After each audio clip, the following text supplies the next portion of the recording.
yéen ñii di kilifa ba yéen ngi bàyyi xel ak yelleefu xale yi ci mbas mi nañu ànd aar gune yi.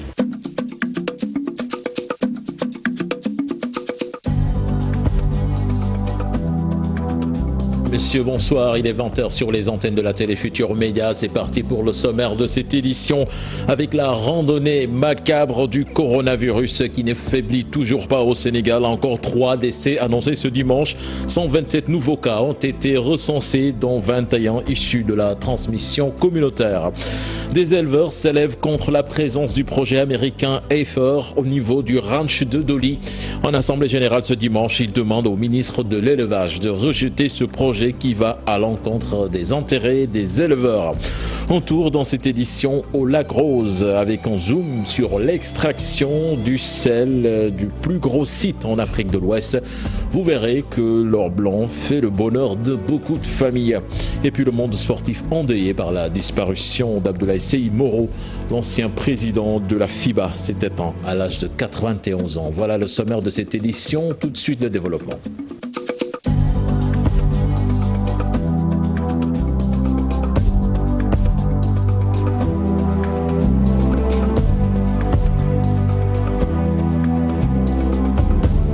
Bonsoir et bienvenue à toutes et à tous. Le Sénégal qui enregistre 3 nouveaux décès liés au coronavirus, ce qui porte le nombre à 105. Sur 1179 tests réalisés, 127 sont revenus positifs, 104 cas contacts, 2 cas importés à Saint-Louis et 21 cas communautaires. Là-dessus, je vous propose de suivre les explications du directeur de la prévention, M. Elhadji Mamadou Ndiaye. Sur 1179 tests réalisés, 127 sont revenus positifs, soit un taux de positivité de 10,8%. Les cas positifs sont répartis comme suit. 104 cas contacts suivis par nos services, 2 cas importés enregistrés dans la région de Saint-Louis, 21 cas issus de la transmission communautaire répartis ainsi entre Mbao 3, Rufisque 3, Guédiawaye 2, Kaolack 2, Thiès 2, Bop 2, Patte d'Oie 2, Cité Cyprès 1, Yoff 1, Bignona 1, Diourbel 1, Kaffrine 1, Mbour 1 et Touba 1. 36 patients hospitalisés ont été contrôlés négatifs et déclarés donc guéris. 27 cas graves sont pris en charge dans nos services de réanimation. 3 nouveaux décès liés à la COVID-19 ont été enregistrés dans nos structures ce samedi 27 juin 2020. L'état de santé des autres patients est stable. À ce jour, 6586 cas ont été déclarés positifs, dont 4291 guéris, 105 décédés et donc 2189 sous traitement. Vous l'annoncez dans les titres de cette édition, des éleveurs venant de Linguère, Louga, Koungheul, entre autres, disent non au projet américain Heifer. En assemblée générale à Linguère, ils ont demandé au ministre de l'élevage de rejeter ce projet qui va à l'encontre des intérêts des éleveurs. On écoute 2 des leurs interrogés par Mamadou Moustapha Ndiaye. Ce projet qui veut nous prendre 16 hectares, nous sommes contre. Le ministre avait demandé qu'on fasse que de simples tests. Mais les éleveurs, que tout le monde le sache, refusent catégoriquement de céder leurs terres.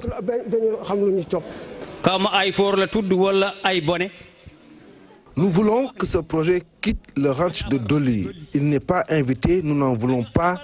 et les promoteurs ne s'y connaissent pas en élevage. Tous les projets du ranch de Doli commencent par Ogo. Tous les éleveurs qui viennent des autres contrées passent avec leur bétail par Ogo. S'ils occupent cette contrée, nous, on va faire comment? Nous ne sommes pas d'accord avec Haïfer. Nous ne cédons pas 1 mètre de nos terres. Nous, on continue de faire l'élevage traditionnel, pas moderne. On va continuer à pouvoir héberger nos parents du Jolof et du Wallo. Parlons toujours de litige foncier avec le Jaraaf Momar Gueye Samb de Ouakam qui ne reconnaît aucune signature de sa part du titre foncier 5007. Selon lui, sont cachés et utilisés pour valider ce document et il a adressé une plainte auprès du procureur. Il s'est adressé aux médias. Je vous propose de le suivre au micro de Cheikh Diop. Aujourd'hui, je puis vous assurer que je n'ai jamais signé un document pour la levée de l'indivision levée sur le titre foncier 5007. Je n'ai même pas assisté à une réunion sur ce sujet. C'est pourquoi, dès que j'ai appris que ma signature et mon cachet ont été utilisés pour faire valider ce document frauduleux, j'ai immédiatement adressé une plainte auprès du procureur pour dénoncer le forfait. L'affaire suit son cours. Je profite de cette occasion pour interpeller les autorités. Le TFF 5007 est un titre privé individu appartenant à la communauté de Ouakam. Aucun accord n'a été trouvé en termes concernant le super plateau. Aucun morcellement ni aucune vente n'ont été autorisés par le Conseil des Djambo. Mes chers compatriotes, j'ai toujours été persuadé que rien ne pourra se faire dans la division. Nous allons à Kaolack à présent avec une partie des ex-ouvriers du complexe Cœur de Ville de Kaolack qui réclament leur argent. En effet, ils ne s'étaient pas syndiqués à l'époque. Leurs camarades qui l'avaient fait ont eu gain de cause suite à leur bataille judiciaire au niveau de l'inspection du travail. Explication avec Ibrahima Diamé et Fally Gueye. Sous un ciel menaçant, au pied d'un arbre à palabres, ces ex-ouvriers de la SATAR qui étaient engagés dans les chantiers du complexe Cœur de Ville de Kaolack laissés en rade aujourd'hui réclament leur dû. Nous sommes là pour réclamer notre argent après 13 ans de galère. L'effectif était 515 personnes. Parmi ces 515 personnes, il y avait 215 syndiqués. Les 215 syndiqués ont reçu leur argent. Et nous, les 300 personnes, jusqu'à présent, on n'a rien reçu. C'est leur défaillance syndicale qui leur a valu cette mise à l'écart. Leur nom ne figure pas sur la liste qui a été déposée au niveau de l'inspection du travail et c'est maintenant qu'ils engagent la bataille pour obtenir gain de cause. Nous sommes tous des pères de famille, des responsables, des soutiens de famille et on a travaillé ensemble. Nous n'accepterons pas que les syndiqués recevoir leur première tranche et leur deuxième. Nous disons non. Halte. On réclame notre argent. Nous disons non. Depuis plusieurs années, l'autre camp syndical des ex-travailleurs du Cœur de Ville de Kaolack, employés de la SATAR, ont engagé la bataille judiciaire contre leurs ex-patrons pour avoir été renvoyés sans droit, disent-ils. Aujourd'hui, la justice leur a donné raison. Ils ont encaissé la première tranche en attendant la deuxième. Restons à Kaolack avec des commerçants du marché central qui déploraient les eaux usées qui inondaient le marché. Ils peuvent être rassurés. En effet, le maire est sur le terrain pour déboucher les canaux avec ses équipes. Nous écoutons les explications de Khalifa Nour, le chargé de la question à la mairie, interrogé par Ibrahima Diamé et Fally Gueye. Mais la réalité, c'est que les canaux de Kaolack sont chaque jour agressés, sont chaque jour endommagés par les populations. Ça, c'est une réalité. Mais depuis que la météo a annoncé un hivernage pluvieux, nous avons commencé par libérer le maximum de sorties. Aujourd'hui, nous avons libéré toutes les sorties qui se trouvent à l'est et au nord. Nous attaquons maintenant les sorties qui se trouvent au sud, parmi lesquelles celle-ci. celle-ci qui est une des narines par lesquelles le marché central respire. Donc nous avons commencé le curage donc, du marché, mais à partir de la mer. Donc pour dégager tout ce qu'il y a comme obstacle, tout ce qu'il y a comme eau, pour que quand on arrive au marché, déjà, on trouvera un marché sec que l'on pourra curer sans problème. Donc je crois que dans une semaine, l'ensemble du marché et les abords seront totalement curés. Effectivement, sur le terrain, nous sommes en train d'enlever des dalles qui sont cassées, parce que ici c'est une rue extrêmement fréquentée, et par les populations et par les gros porteurs. Les gros porteurs, des fois, poussent les dalles dans le canal. Les populations également déversent le reste de leurs marchandises dans le canal, ce qui veut dire que chaque semaine, le canal-là est entretenu. Pendant ce temps, Kafountine réceptionne en nouveau marché une infrastructure qui répond à certaines normes, surtout en cette période de pandémie du coronavirus. Boubacar Diassi, Lamine Mandian. La sécurité sanitaire des populations du village touristique de Kafountine, une préoccupation pour les autorités municipales qui ont décidé de reconstruire ce marché sur fonds propres afin de préserver ces populations, notamment les commerçants, de la pandémie de la Covid-19. Le sous-préfet de Kataba 1 l'apprécie en ces termes. Cette infrastructure respecte les normes techniques, les normes d'hygiène, les normes de sécurité. Et cela entre en parfaite ligne avec les nouvelles politiques de l'État du Sénégal. Le maire de Kafountine revient sur les conditions dans lesquelles devraient travailler les marchands, notamment les femmes.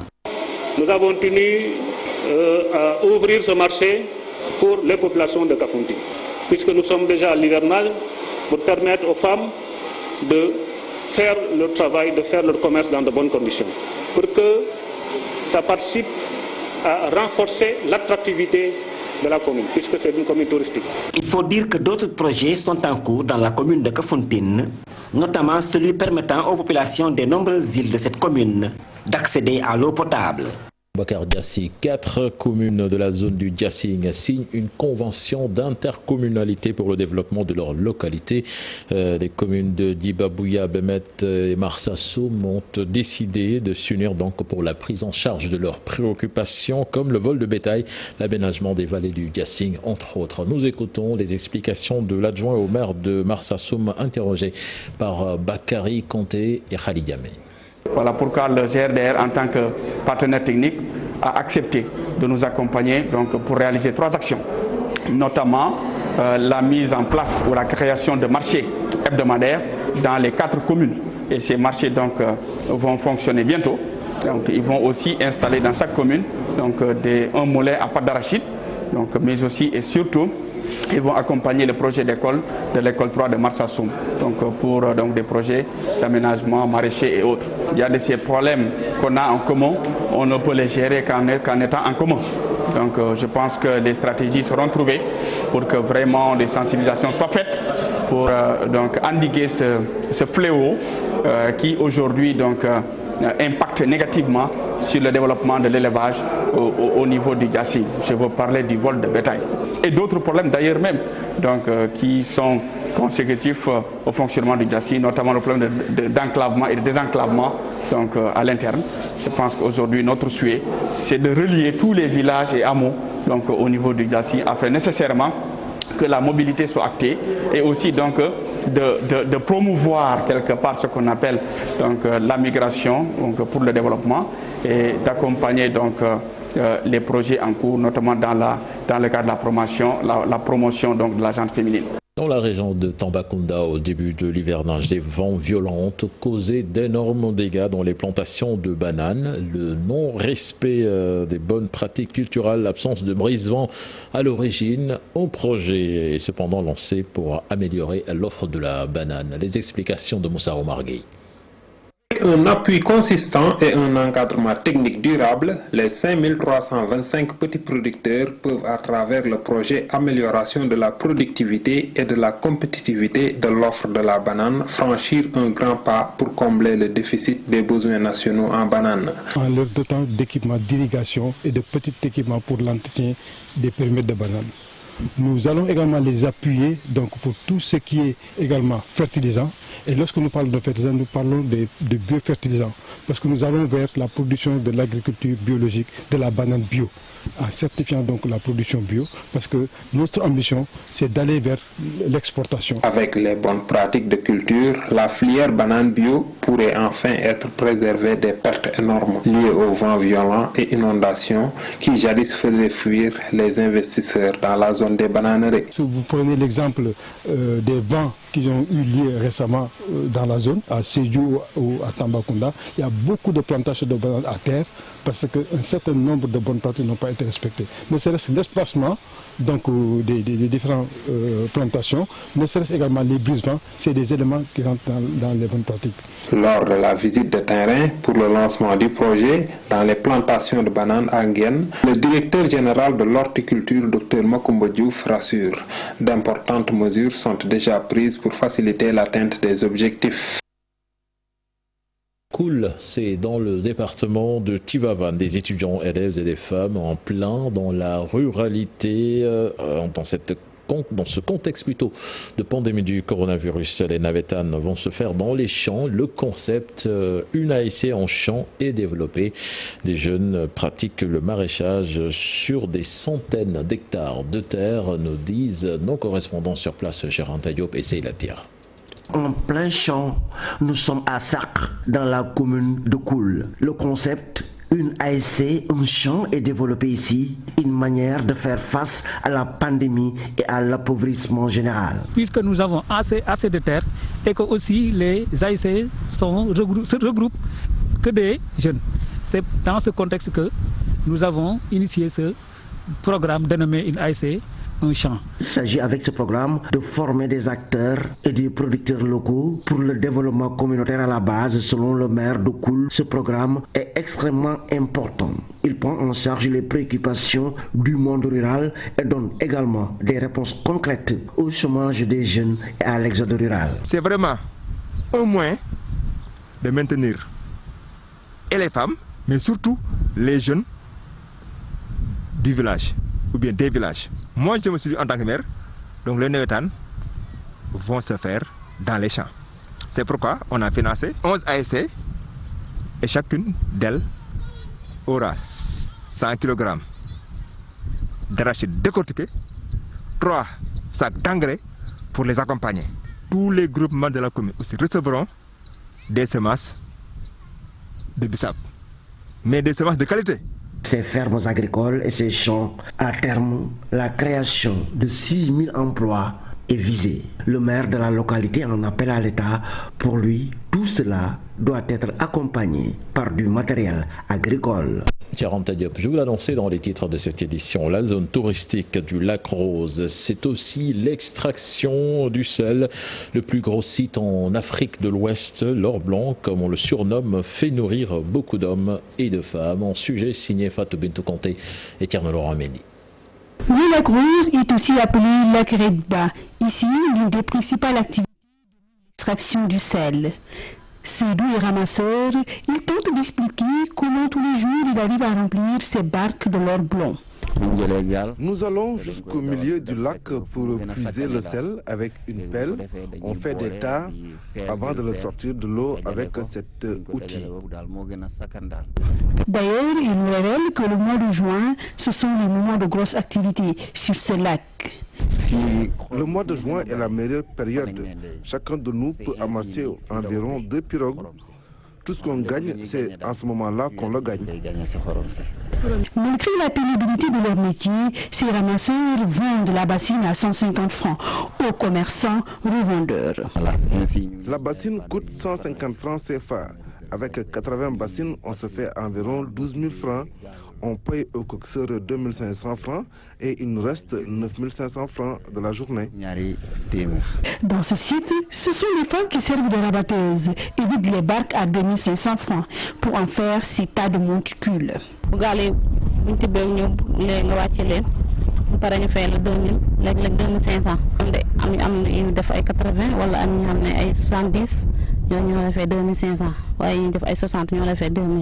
Lac Rose, l'extraction du sel se fait de façon artisanale pour ne pas dénaturer le site. Très primitif, je peux dire, parce que ça se fait de façon artisanale. Bon, on a toujours pensé, toujours envisagé de créer au moins une petite industrie pour mieux rentabiliser la filière sel, mais malheureusement nous sommes dans un site touristique.